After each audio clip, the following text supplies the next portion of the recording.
Imagina a cena. A gente está em Roma, numa suíte de hotel. Está Steve Bannon, uma das figuras políticas mais polêmicas dos Estados Unidos. E olha, o que ele está fazendo lá pode muito bem redefinir a política como a gente conhece. Vamos entender essa história direito. A resposta começa com essa metáfora aqui que é bem forte. Para Bannon, a Itália não é só um país cheio de história. É um laboratório, uma aceleradora de startups políticas. É tipo um vale do silício onde o futuro do populismo está sendo programado agora mesmo. Para a gente entender o que está em jogo, primeiro a gente precisa entender quem é Bannon. A revista Time chamou ele de o grande manipulador. Outros já o descreveram como o diabo em pessoa. Ou seja, a fama dele vem primeiro. E essa fama toda é fundamental para o que vem a seguir. E isso nos leva de volta à pergunta principal, né? Por que o cara por trás de uma das campanhas mais malucas da história americana ficou tão obcecado com a política italiana? A resposta não está no passado, mas no futuro que ele está tentando construir. A verdade é que o projeto do Bannon nunca foi só sobre um país. A ambição dele sempre foi global. Ele chama essa aliança de o movimento. A ideia é criar uma espécie de rede, sabe?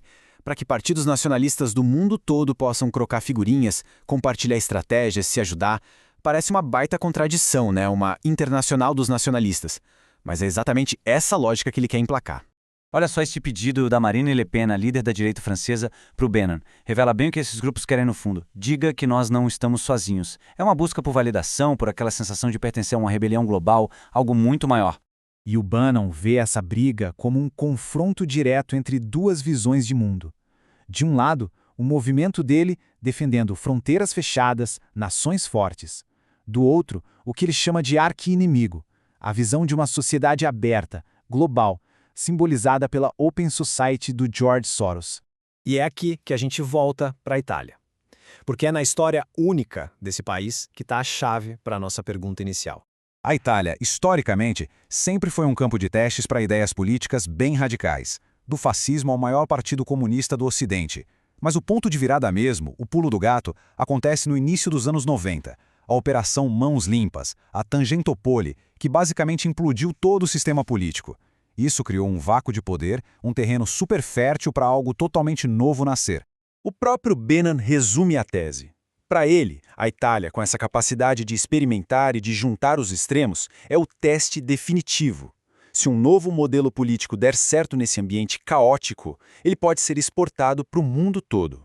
Mas o que o Bannon viu na Itália não foi só uma repetição da história, não. Foi o surgimento de algo radicalmente novo, uma verdadeira inovação quase tecnológica na política.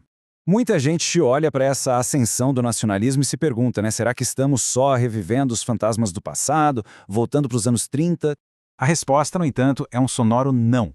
O que a gente está vendo é um fenômeno diferente, uma forma de fazer política que simplesmente não poderia existir sem a internet e toda a cultura digital. E a grande inovação italiana é essa aqui, o Movimento 5 Estrelas. Fundado por um comediante, o Beppe Grillo, pensa nele não como um partido, mas como uma plataforma, um algoritmo político. A genialidade e o perigo está justamente na falta de uma ideologia fixa. A única função dele é acumular poder. Isso permite que ele se alie com a direita radical num dia e meses depois com os adversários diretos deles. É a política funcionando como um software flexível. Então, o ponto crucial é este. A mudança de paradigma é total.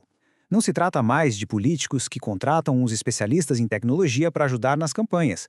Agora são os próprios técnicos, os engenheiros do caos digital, que estão criando os movimentos, ditando as regras e assumindo o poder diretamente. Com esse modelo italiano em mãos, a rede global do Bannon começa a tomar forma, exportando esse software político para tudo que é canto. E essa rede não é teórica, não. Ela está em plena operação.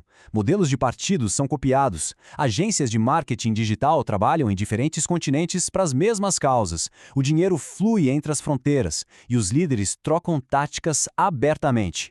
Aquela internacional nacionalista já é uma realidade. A prova está aqui. O Warren Banks, uma das cabeças por trás do Brexit, admite sem rodeios. Eles estudaram o Movimento 5 Estrelas e usaram como molde. A ideia de uma estrutura centralizada que controla a mensagem de forma absoluta foi importada direitinho do laboratório italiano. E essa colaboração vai além da tática. Ela cria uma estética global, uma imagem compartilhada. Um político brasileiro usando um slogan americano adaptado num evento do estrategista do Trump, num hotel com o nome do Trump. A imagem fala por si só, né? E tudo isso nos deixa com uma pergunta final. Se a política não é mais sobre ideologia, mas sobre engenharia de dados e controle de plataformas, quem são então os novos engenheiros do poder? E o que acontece quando o debate democrático é aos poucos substituído por um algoritmo?